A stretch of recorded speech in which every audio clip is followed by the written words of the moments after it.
Good afternoon and welcome. My name is Greg Nunziata, and I am the Executive Director of the Society for the Rule of Law. Thank you for joining us today for the Society's webinar on restoring the first branch, where we're going to discuss the role of Congress in our constitutional system, how it's doing, and if not well, what we might do to fix it. We have a really great panel today, and I'm looking forward to getting to that. But before we do, just a couple of quick uh, announcements about our programming and an introduction of the Society for those of you who may not know much about us. The Society for the Rule of Law is a group of mostly lawyers and mostly conservatives who are focused on the defense of the rule of law, the Constitution, and American democracy above policy or partisan priorities. We are a membership organization, which means that this programming and everything we do is supported by our members. I would really encourage you, if you are enjoying this program and you are not a member, to consider going to our website and becoming one. We will have a link to membership in the chat. If you are a member and you've been enjoying it, please do let your friends and colleagues know about us. We'd love to have more folks. We now have quite a number of members over across the country, and we're really proud of our support. This we advance our mission in a lot of ways, but principally through programming like this, both virtually and in person. So I just wanted to mention the next events coming up. We have an in-person joint event. It's a dinner with a group called Principles First, and that'll be in Philadelphia on October 16th at 6 p.m. Tony can drop a link for that event in the chat as well. Our next webinar will be on defending democracy against authoritarian threats. And that will be hosted by Peter Keisler, former acting Attorney General of the United States and a board member of the Society. And we will have as guests Bart Gellman, a Pulitzer Prize winning journalist, Rachel Dean Wilson of the Alliance for Securing Democracy, and Justin Florence from Protect Democracy. That'll take place as well on October 16th. That'll be at noon Eastern, and there is a link in the chat. And then our big annual event, our Rule of Law Summit, will be on the evening of November 13th here in Washington, D.C. There'll be a link in the chat for that as well. Now, with all that out of the way, we can get started in our conversation.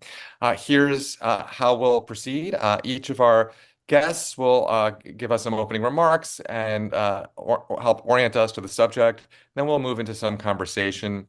We really invite audience questions. The best way to submit a question is, as it occurs to you, drop it into the chat. I will see it, and I will work it into our conversation as we move along. No need to hold your questions to the end. Whenever you have a thought, please just chat it to me.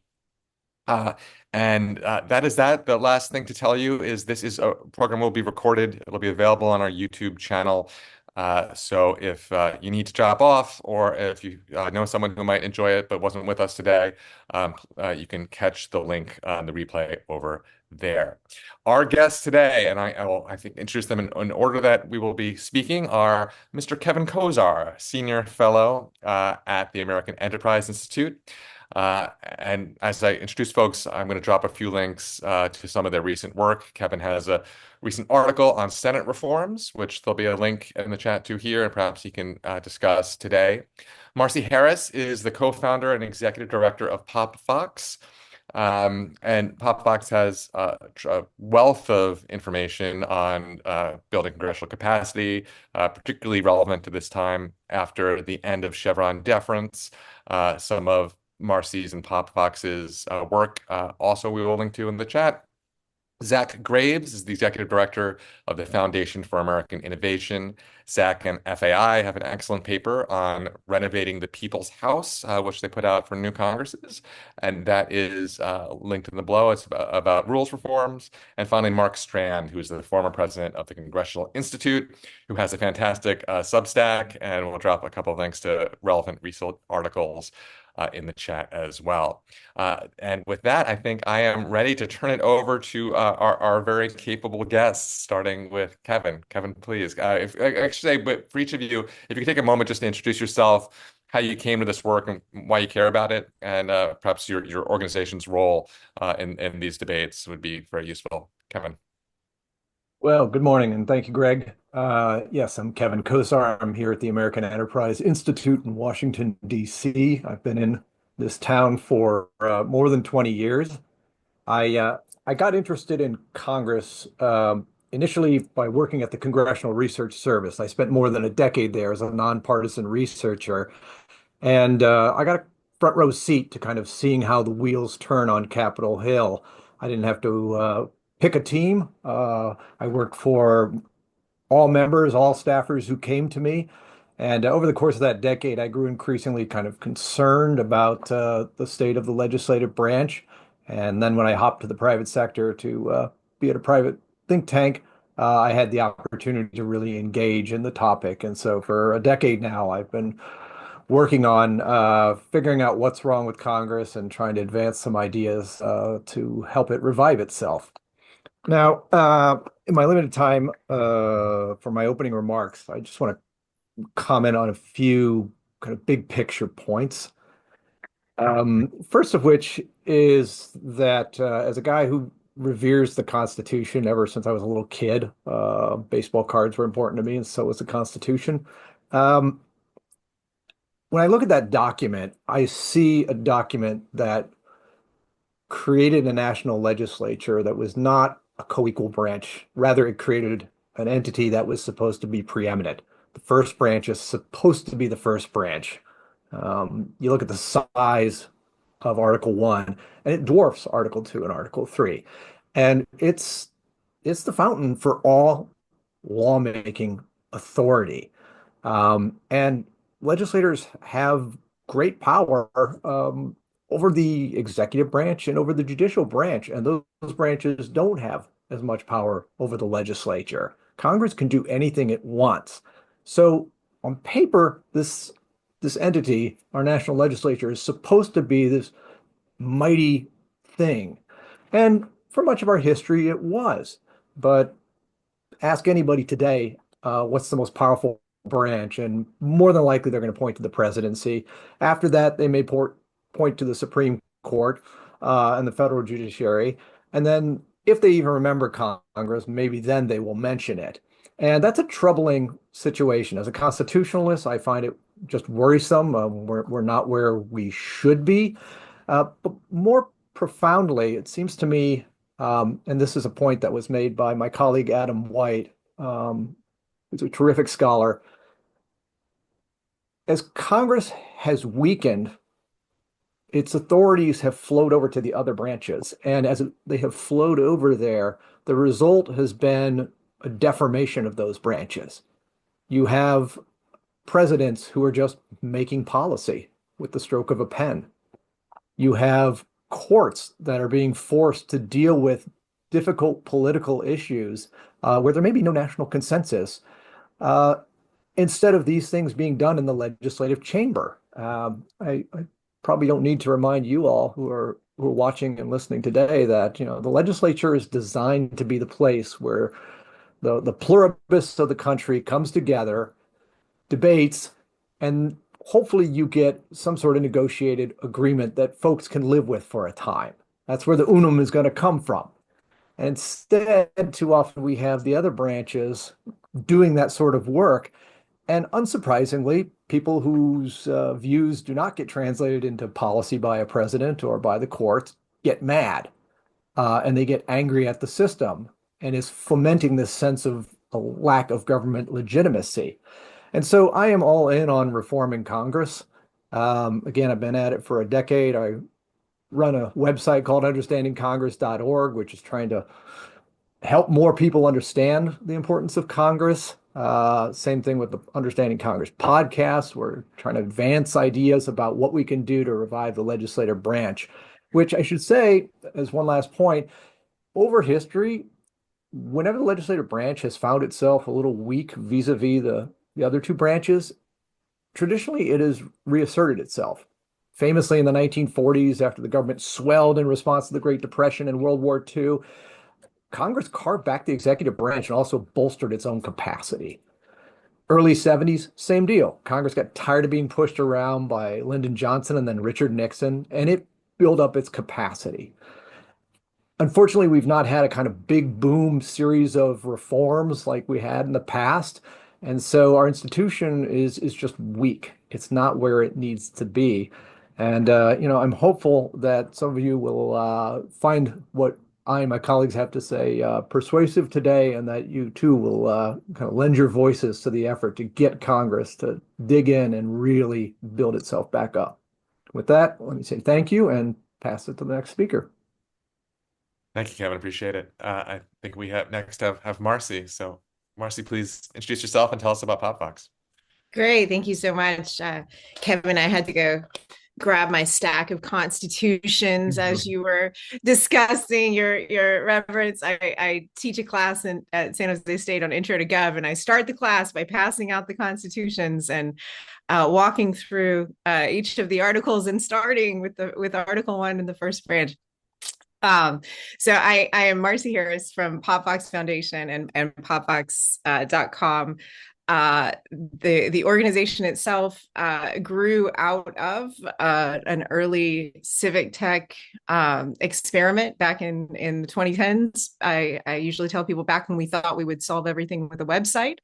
And it was a place for people to engage their members of Congress and for organizations to um, uh, post their position statements, and it grew out of my experience working on the Ways and Means team for the Affordable Care Act back from 2007 to 2010. And I think I was probably there at kind of the tail end of Congress asserting itself. It was not the Rostenkowski days, but it was the Rangel days, and Ways and Means still was very protective of its both jurisdiction and the rule was the real enemy was the Senate. But if you had to get if ever challenged by the executive branch, then the House and Senate got together to defend their Article 1 prerogatives. So I think we have seen massive decline in that over the years.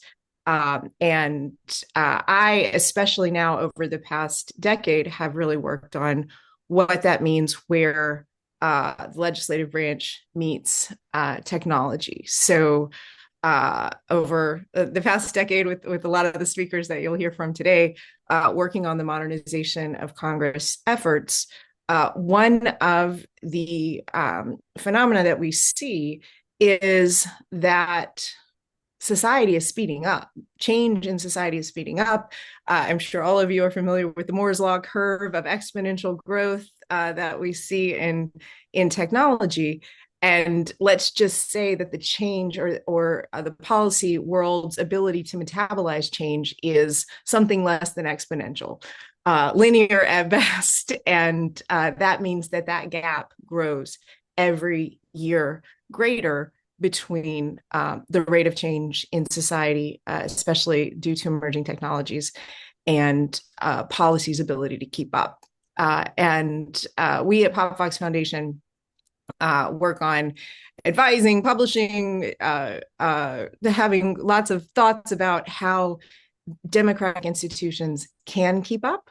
We look at this pacing problem in three ways. So there is the external pacing problem in which you see members of Congress and policymakers try to understand and deal with the rapid change of various technologies in society.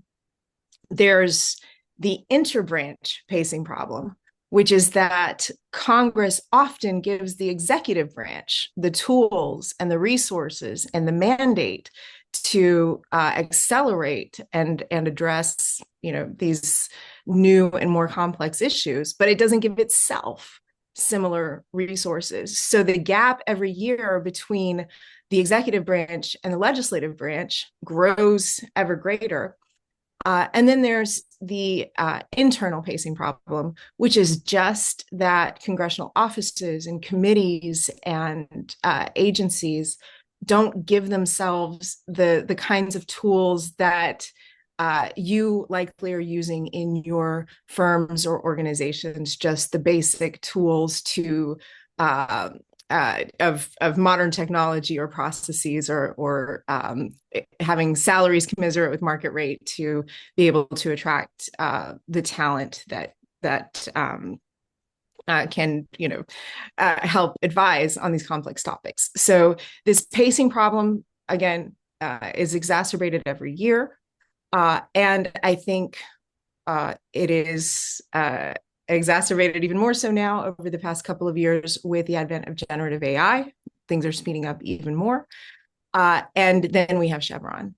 So this is really kind of a perfect storm of the culmination of limited resources over the years, a massive acceleration in society, and now the Supreme Court case that expects that the legislative branch will have the capacity to let's just say, adjust itself to more clarity and, quite frankly, more speed and responsiveness to new issues in a way that the legislative branch hasn't done in a while. Those skills may have existed before, but they've atrophied. And so there are massive changes needed, not just in technology and people and process, but in the way the legislative branch receives information, understands what's going on within federal programs, and is able to move to address them so that it is not ceding its constitutional duty to the courts. And with that, I'll pass it on, Gregg. Great. Thank you so much, Marci. Now, Zach from FAI. Hey, I'll try to talk here without getting too much into some of the stuff my great colleagues on this panel have raised. So I'm Zach Graves. I'm the executive director of the Foundation for American Innovation. We're a technology think tank founded in Silicon Valley. We do a lot of work at the intersection of technology issues, governance, and national security. And since our founding, which was even before I joined, we've been working to support the modernization of Congress, doing hackathons, work on legislative open data, work on capacity, oversight, and other issues. So I really want to focus in a bit on that intersection of technology and the institution of Congress, where we do a lot of our work and frequently collaborate with Marci and others as well. So just as a sort of high level framing, Congress has been described as a 19th century institution struggling to respond to 21st century problems. I think, that's often glossing over a lot of the ways even earlier technologies like the telephone and telegraph have reshaped the institution.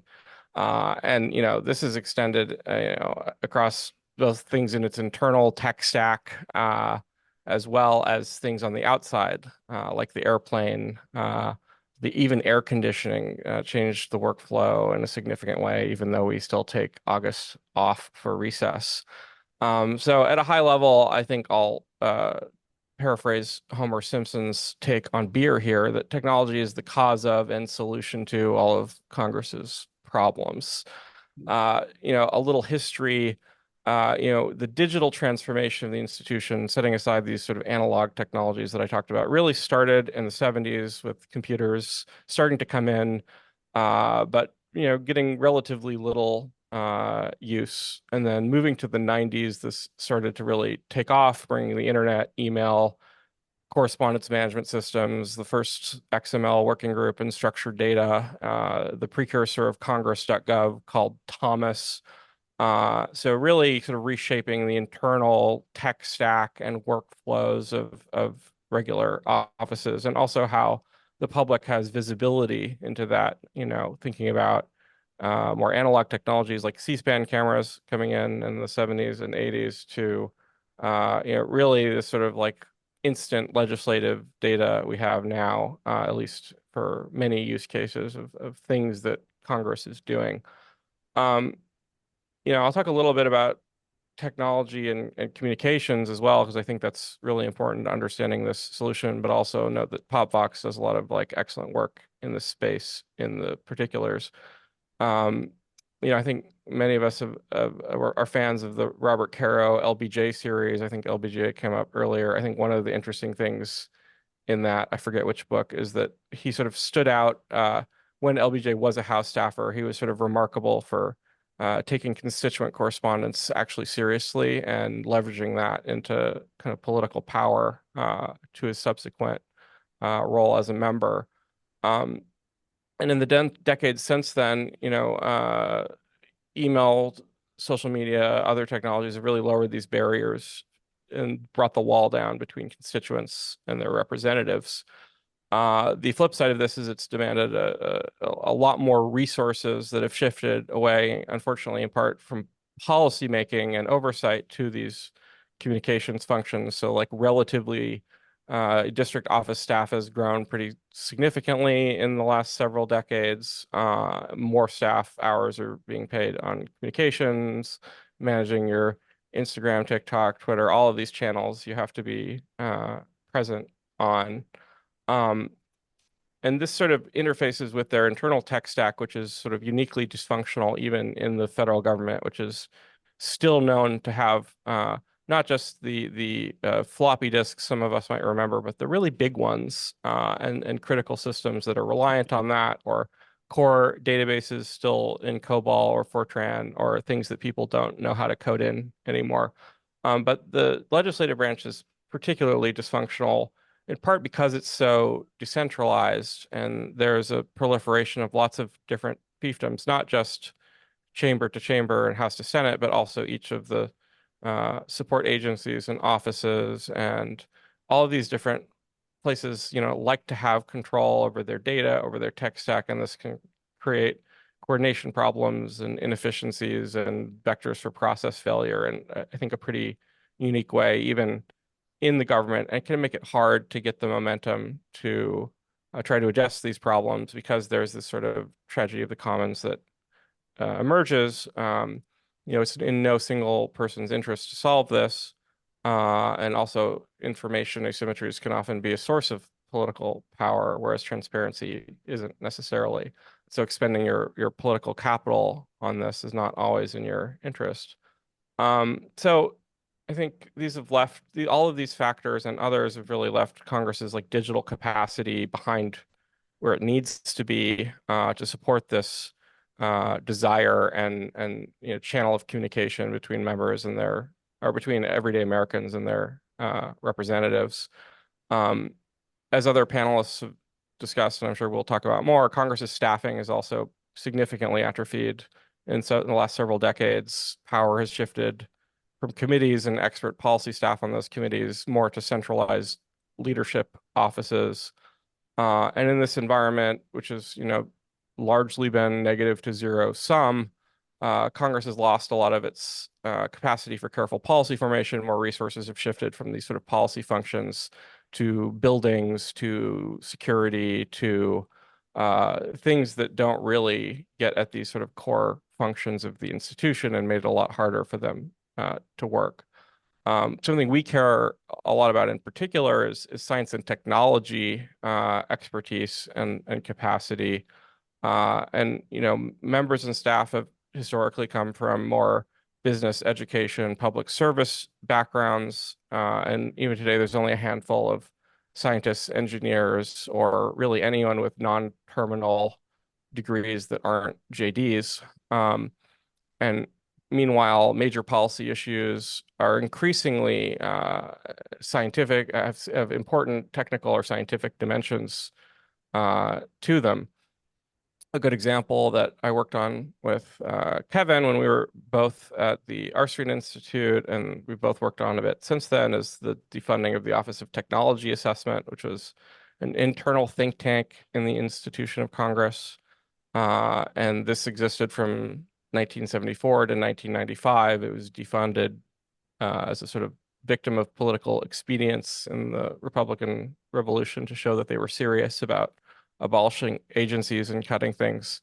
But unfortunately, this was one example of really, them, I think, shooting themselves in the foot on really critical technology issues. And of course, it emerged from the sort of Sputnik moment of likewise, the House, what's now the House Science Committee, what was then the Committee on Aeronautics, of responding to these sort of moments of technological surprise and crisis. I think we're headed to a similar moment of being at risk of multipolarity in how we approach geopolitics. I'll leave that aside.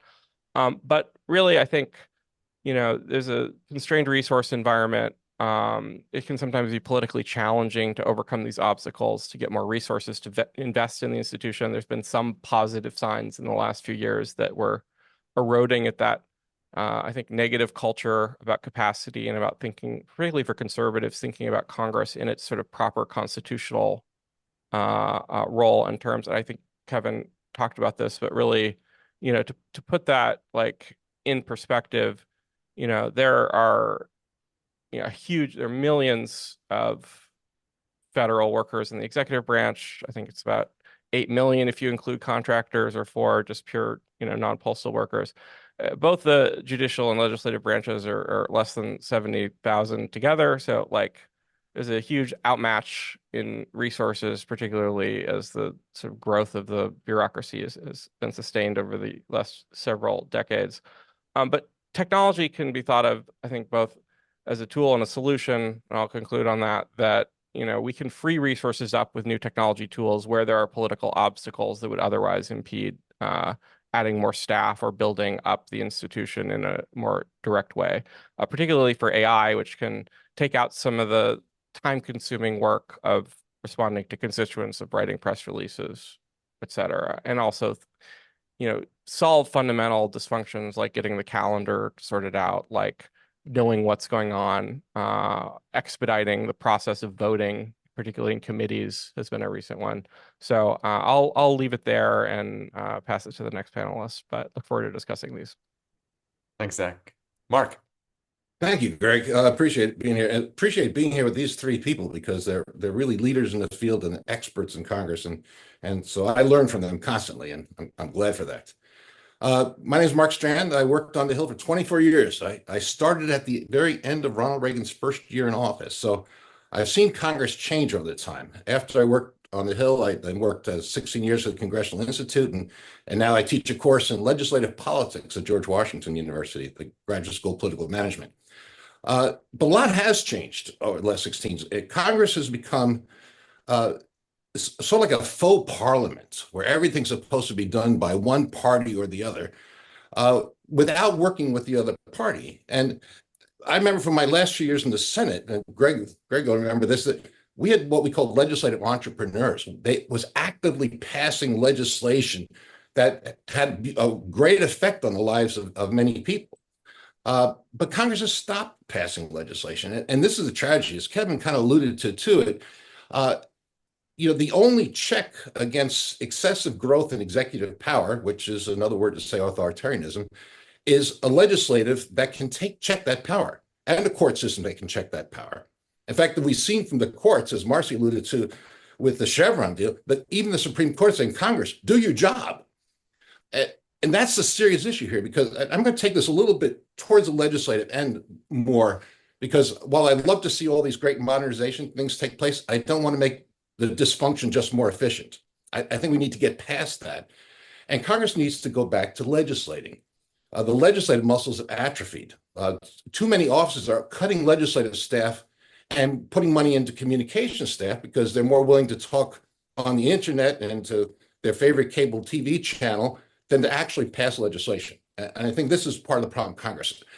I'm going to give you 5 points just to show that I think there are things Congress could do right now with a couple of law changes and some rules changes to fix what its most important function is funding the government.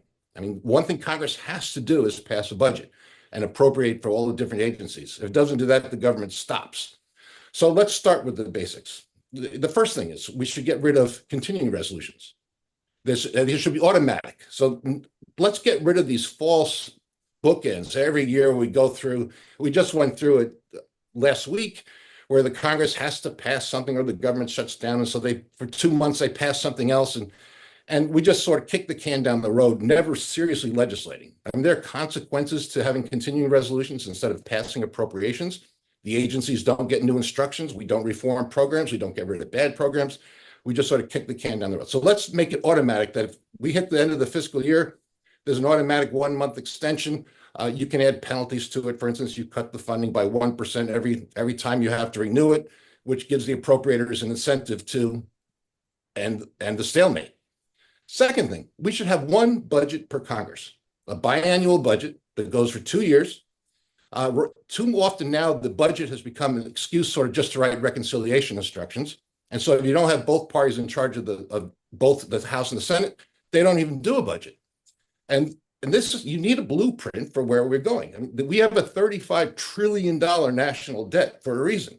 It's because no one makes serious decisions about budgets.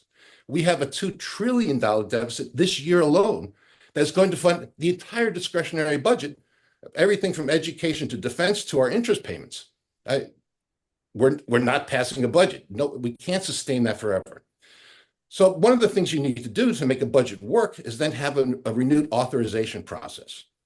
Most members of Congress are authorized. They are on the Judiciary Committee, they're on the Agriculture Committee, they're on the Armed Services Committee, and these committees are supposed to review the executive branch areas that are covered in their bailiwick. They don't pass them. About 2/3 of the non-defense discretionary budget is unauthorized. It hasn't been approved for years. And this makes it very difficult to actually run a government and review programs. Congress's main power comes from its oversight over the executive branch. The oversight over the executive branch takes place in the authorizations cycle. So here's another way you could improve the ability to do the authorizations, is pass a sunset law on a 6-year cycle. So every Congress has to review 1/3 of all federal programs and either keep them or get rid of them. Who does that? The authorizing committees. And this would be a good way to get rid of the wasteful programs. This would be a good way to expand the good programs. This would be a way for Congress to be sure that it looks at every single thing in the executive branch of government. A lot of states do this on a regular basis. It's not an extraordinary thing. It would be new. Congress would have to work a lot harder, but we would have 2 years to do it because we're only going to do one budget cycle per Congress. And then I think the final thing we should do is it comes under the category of who are we kidding? Change the date of the fiscal year to January 1st. And because we say October 1st, but we never keep it because every time there's an election, we just go past the election to December anyway. So let's be realistic, change the fiscal year to January 1st, give Congress the entire year to work on the president's budget recommendations, and give it the entire 2 years to work on the authorization process so we can get the appropriations done every year. These are all things Congress can do right now. It just takes willpower. Now, granted, that's a big thing, willpower in Congress. It's not terribly disciplined these days. But for Congress, the solution to problems with legislation right now in Congress is more legislation. They need to get back to work. Members need to get on the floor. They need to do the hard work of reviewing the programs and then basically earning their keep. They can do press conferences all they like when they're back in the district. When they're in Washington, they should be legislating. Thank you. Thank you, Mark. And thanks to all of you. I mean, it's not, you are mostly aligned, but if anybody heard something from another panelist they'd like to respond to or take umbrage about, I'd be happy to let you chime in now. Otherwise, I'll start asking some questions from the audience. Firstly, maybe I'll ask a question from my perspective, and this is sort of maybe it's particularly a conservative question or a conservative lawyer question. But Kevin, you're right that obviously Congress, it's Article 1, it's the first, it's at least the first of equals. The language in the Federalist Papers makes it very clear. If anything, they're worried about Congress being too strong. They say the legislative branch will naturally predominate in any republic. Somehow we lost the way, and I'm curious about how you think we got there. And I guess a related question is, why haven't conservatives seemed to care? At least in my lifetime, conservatives have been either indifferent or hostile to the power of Congress. Even when Gingrich and the Republican Revolution comes in, they're sort of the power shifts to Congress, but they're internally kind of hostile to a lot of things that make Congress strong. We talked about OTA. You could think about term limits and other things that they were pushing for that might have weakened the institution. And having spent time in the conservative legal movement, I spent a lot of time with lawyers who worried about the role of the courts, worried about the integrity of the executive power. but not a lot of anxiety about Congress. So is that true? And have things started to change in any way? Hmm. Yeah, it is true that conservatives have not paid much attention to the first branch, and when they have generally looked down upon it. And I think that is a product of somewhat recent history. I mean, if you go back to, I don't know, say the 1940s, you will see there were lots of conservatives who were standing up against Caesarism. They were genuinely worried that FDR had way overstepped constitutional bounds and was deforming the executive branch. And they believed that Congress was a serious countervailing force. And, after the crises passed, I mean, they started cutting government. They started getting rid of agencies and reducing spending and then bulking up. They participated in the bulking up of Congress. Unfortunately, over the next few decades, Republicans perennially found themselves in the minority in Congress. Um, and they developed an attitude that if they were going to get anything done, they had to do it through the presidency and the courts. And in many ways, they were reacting to, they were many ways they were placing a bet on how do we get things done. In other ways, they were reacting to the fact that, they were just getting their bottoms beat by the Democrats. I mean, Democrats just had a hammer hold on the institutions of government. And Republicans grew increasingly resentful, and they got mad that Congress was such a tool for the other party. And so they turned against it. And, to be fair, the Democrats engaged in a lot of things that they probably shouldn't have. The number of scandals, for example, that occurred in the 60s, the 70s, the 80s, even up into the early 90s. People arriving at Congress as newly minted GOP members were kind of appalled at the cozy, imperious lifestyle that legislators had taken on. So yeah, how we got here is a really long story altogether. I mean, Congress certainly, at points in its time, has found it useful to delegate authority away. Progressive era, you think about all the sort of things we began with. How do we deal with the railroads? Well, Congress was to some degree corrupted by the railroads and money and that sort of stuff. So if we're going to regulate them, let's go create a railroad board that's over there and able to do quasi-legal stuff, policy making and the like, and then get the New Deal, and you kind of get that stuff on steroids, followed by the 1960s, where there's ever more kind of a looking to the executive branch to lead on policy matters, and a delegation of authority, and it just kind of built and built and built.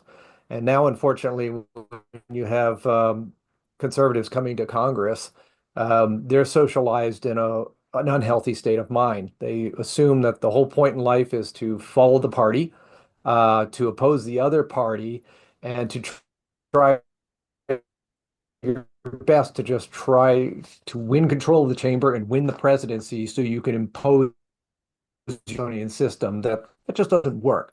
Democrats have tried it, Republicans have tried it. Very rarely does it translate.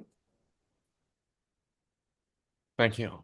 Marci, you talked a little bit about the good old days when Congress might care about its own prerogatives as from an institutional perspective, and certainly the founders kind of assumed it would, that ambition would check ambition.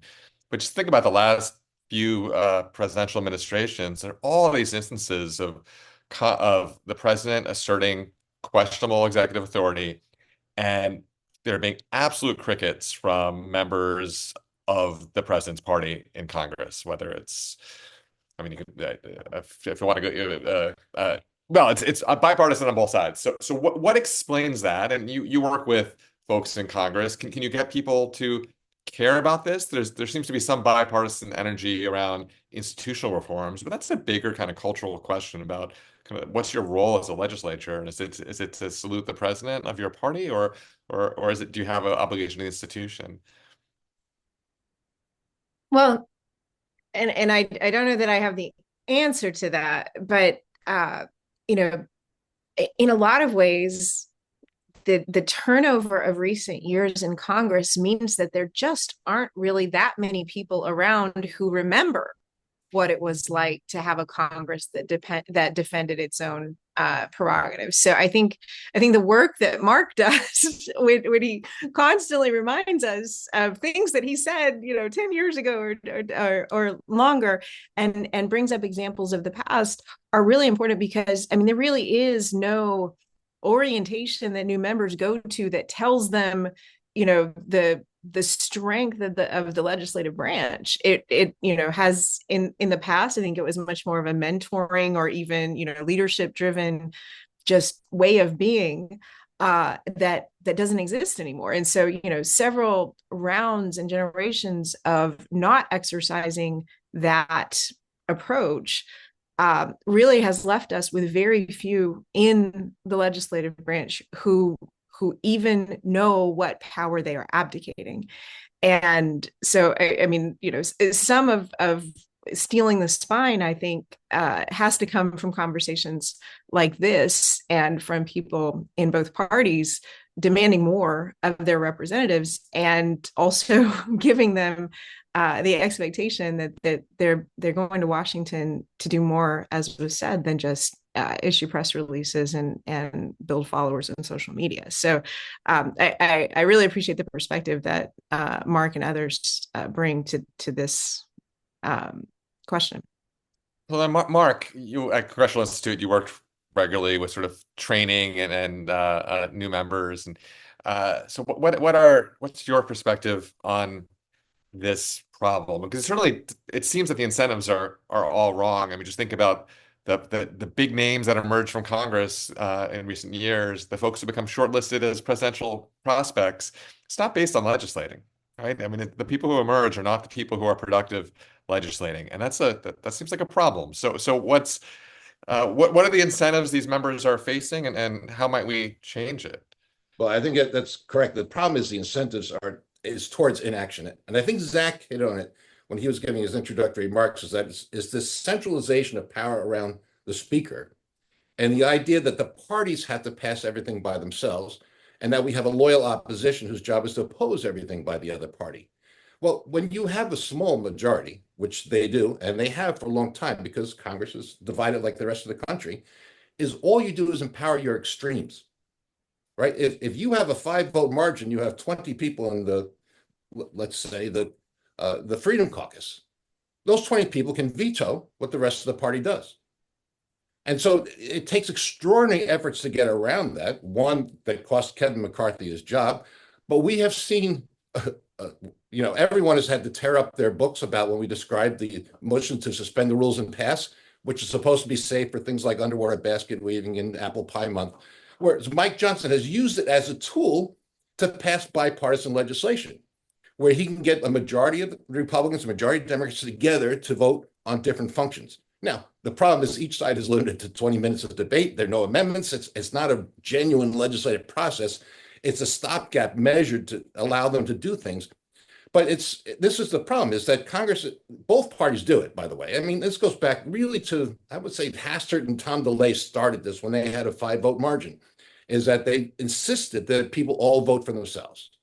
In political science, we call this conditional party government, where basically you trade to the speaker your vote in exchange for protection, political protection, campaign funds, and the ability to prevent any killer amendments on the floor that could hurt you in your election. Well, by doing this, they've taken away their legislative independence. And so nothing goes to the floor that isn't pre-programmed. I mean, why do members have to have legislative staff? They basically are going to be told by the Republican conference how to vote, or the Democrat caucus how to vote. And they're not legislating. And so this goes back to the problem constantly, is that this process of not allowing members to reach out to the other party has empowered the extremes of each side of the parties. And these extremes are the loudest people. They're the ones who can always get press coverage. And that is undermining the institution of Congress, because in the eyes of the people, this is who they think the Congress is filled with, because that's who they see. We actually had a couple of questions from viewers here about how can Congress work when it's full of so many extremists, and maybe the suggestion is that it runs the other way, that Congress isn't working, is creating extremists. Zach, you kind of had some of that view. Yeah, I mean, to sort of echo on my post in the comments, and also Mark's point, and also work that Kevin has done.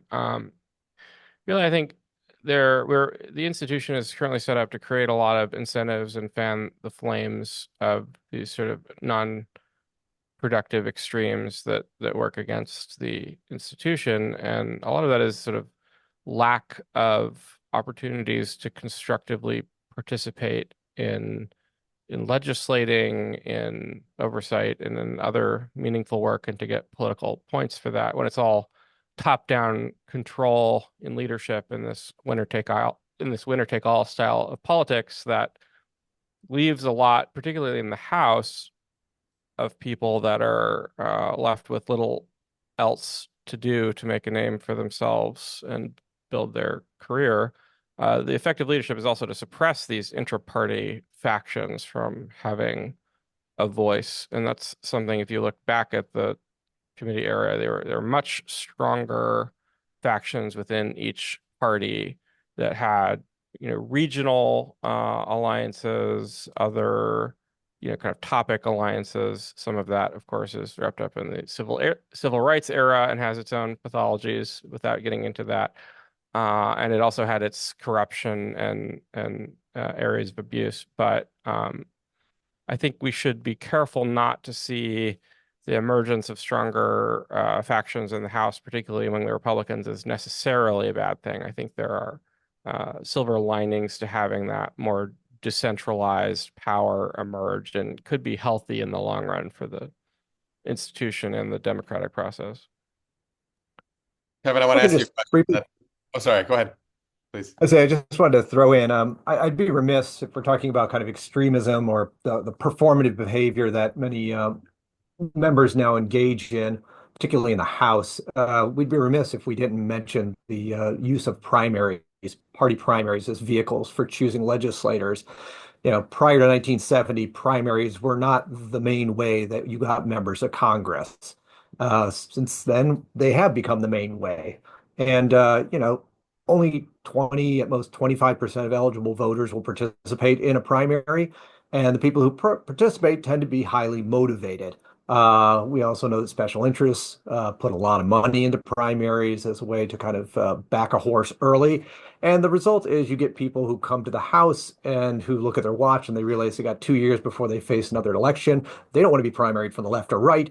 They got to go face the same people to whom they made extreme promises. So no surprise, they keep making extreme promises, engaging in performative activity, and refusing to break bread on issues that could do some good because they don't want to be accused of being a cuck or a sellout or having Potomac fever or any of that sort of stuff.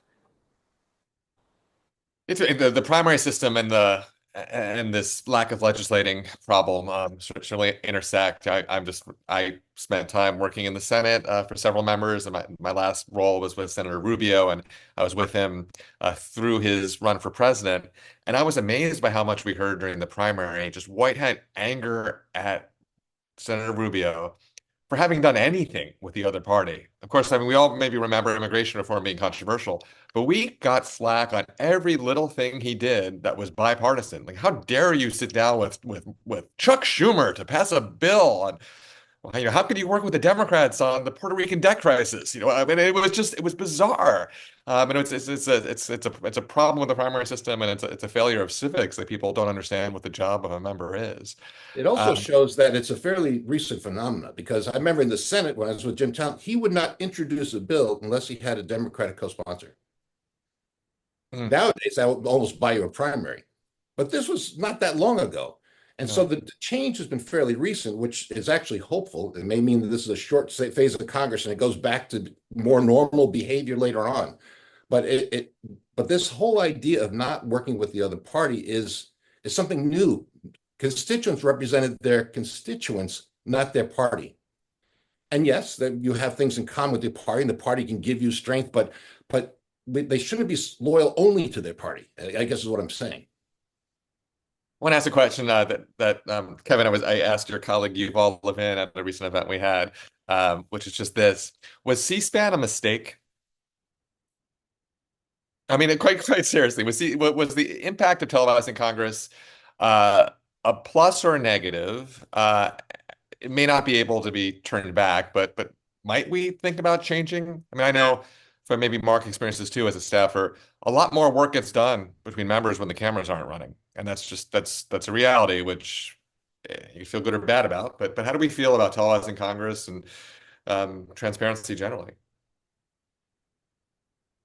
That was not to anyone in Yeah, particular. I mean, on the one hand, certainly some members of Congress treat the presence of the C-SPAN cameras as an opportunity to showboat and even to fundraise.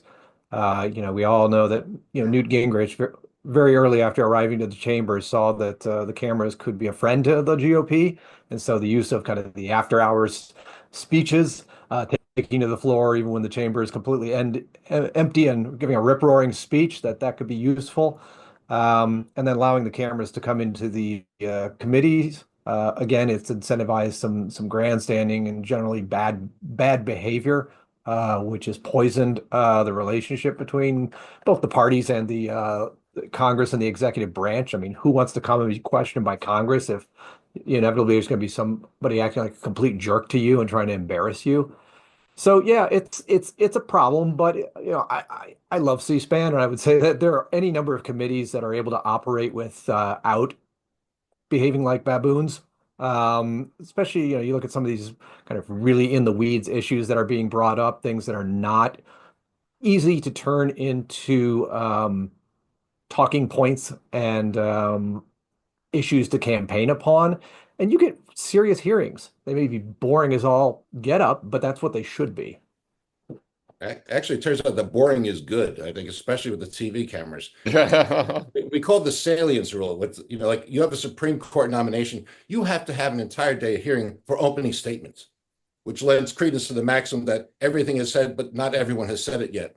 Right. But when issues are not that public in the blind of the eye, members do work together better. But committees are places where bipartisan activity still takes place because they don't have all these interest groups attacking them for their every move. They can talk to each other.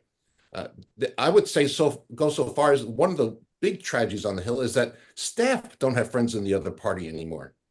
One of the main ways of floating trial balloons was for staff to have conversations at lunch or on back channel and sort of feel out each other's bosses and let them talk to their bosses and come back. But because so much staff aren't friends with people in the other party, they don't know who to talk to, and so it gets done in the media or on the internet, which of course kills things almost as soon as they're born. Well, and I will say, Greg, you probably got some of the hardest core C-SPAN nerds Yeah. on this call, so you're going to get a bias. But I think, and I don't think there's a way we walk it back, especially in this day and age, and it is a net good thing. But we did see with the Select Committee on Modernization, some of their most successful conversations were actually closed door roundtables that they held with witnesses. For members, sitting in a bipartisan way, Republican Dem, Republican Dem, Republican Dem, to ask questions and really have deeper discussions. So I don't think that having the cameras precludes other forms of having conversations that are very productive. And again, I will plant a little seed for the Chevron decision really opening things up, because I think we are in a new world and we don't yet know how it's going to play. And know we have a textualist court that is going to look to the language of the statute, but it is still important to build a record. And, we may not always have a textualist court. So if you're writing a law that's going to go for 20 years and be interpreted, building a record is important. And that means you can't just wait to get together in the speaker's conference room and put together an omnibus. There needs to be hearings, witnesses, testimony, questions, amendments, discussions, debate, and building a record, again, for this case that Congress needs to more clearly express its intent. So I am hopeful that change opens the door a bit for a little bit more regular order. Yeah, I'll just chime in real quick. I think it's something you see pop up a lot. I think it's overrated as an oversimplified way to address a lot of complex underlying structural challenges in the institution. And I think the way that it makes it harder to do corruption, that it serves the way it serves a valuable public purpose for transparency, I think far outweighs any negative cost of grandstanding. And where that sort of showboating and grandstanding happens, it's usually symptomatic of something else. I mean, one of the first big public, televisations of congressional activities was the Watergate hearings, which served, I think, an enormous public purpose, and the ability to sort of go in and know what's going on in the institution is a huge value across a huge number of different kind of factions and stakeholder groups and interest groups that I think empowers the democratic process in a way that would be only available to people who can afford big lobbyists and BGov subscriptions otherwise. So I would push back pretty strongly on that take. Excellent. I appreciate that. I enjoy C-SPAN too, though I do fret about some of what it's given us. Can I just ask one maybe particular Republican question for Mark? Republicans have imposed term limits on themselves, right? In committee chairmanships and leadership. Was that a mistake, or is that a mistake? Should Republicans reconsider that? How has it worked out for them? The way they do it is a mistake because they give 6 years whether you're in the majority or the minority. So you could spend 4 of those years as the ranking member, and then you get 2 years as chairman. And just about as you're figuring out how it all works, you lose your committee.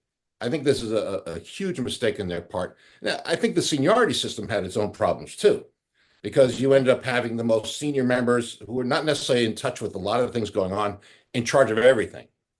So there is some merit to a merit-based system of choosing your committee chairs, but let's give them the time to actually do something.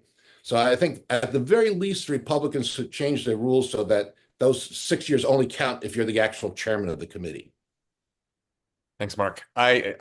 I've enjoyed this conversation so much. I was not looking at the time, and we were getting close to the hour. So can I ask each of you maybe to take a minute or so to just give us some parting thoughts before we wrap up? We can go in order again with Kevin. Sure.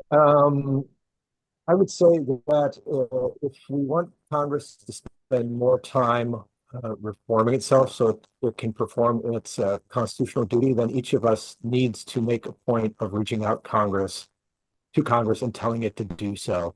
And look, these folks get gobs of communications, and the vast majority are interest groups and others demanding Congress do this, that, or the other for them. If we don't get our voices into the mix, we shouldn't be surprised that they don't feel like anybody cares about that issue and therefore will not spend time on it. So speak up and speak all. Thank you, Kevin. Marci.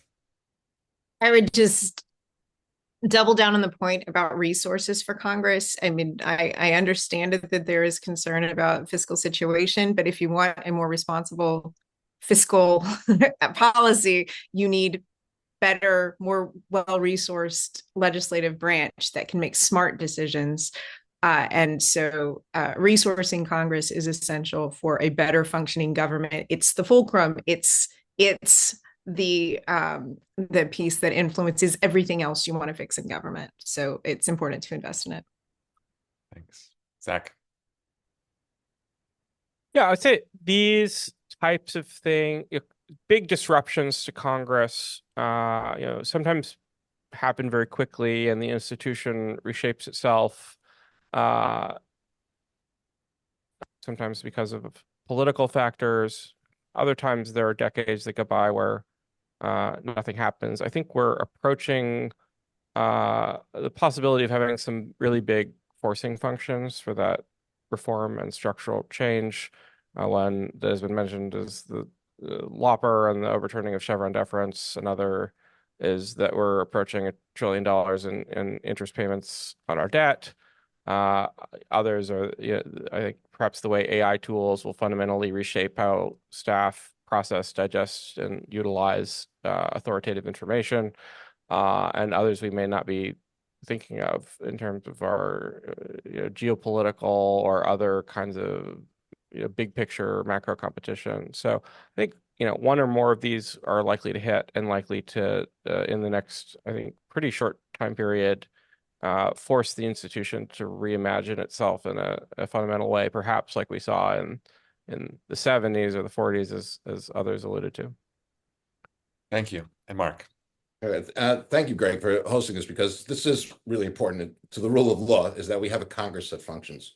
And I think a lot of the points made, legislation is getting more complicated, not less complicated. Chevron has imposed new obligations on Congress. So it does need to modernize and give itself the capacity to do these jobs. But none of that will work unless Congress just gets serious about going back to the business of legislating and telling the executive branch what it can and can't do. If it doesn't, we have a problem. The executive will get too strong, and then eventually Congress won't matter, or it'll be cast aside. So now's the time to start. It's only going to get worse. Legislation is going to get more difficult. If it doesn't start now, the problem's going to last for a long time. And unfortunately, the only way that's going to happen is if the people demand it. And right now, the people have not been demanding it, but I think if they get frustrated enough, maybe they will. And that should give us some hope. Thank you so much, Mark, and thank all of you. This was a great discussion. And as I mentioned to each of you, but before we started today, we at the Society for the Rule of Law want to do a lot more work in this lane on congressional power and restoring the Congress to its proper role. So thank you so much for furthering that effort. Just a few reminders for everyone who's still listening. We are a membership organization. We invite you to join. Please encourage your friends to do so as well. Our next webinar is next week on democracy and the authoritarian threat, and we also have an in-person dinner event in Philadelphia. Both those things are on October 16th. Our national meeting is November 13th. Please consider registering. This will be uploaded to YouTube shortly after we sign off, so you can come watch it again and share it widely. Thank you. Thanks all of you, and thanks to our audience today, and look forward to seeing you soon.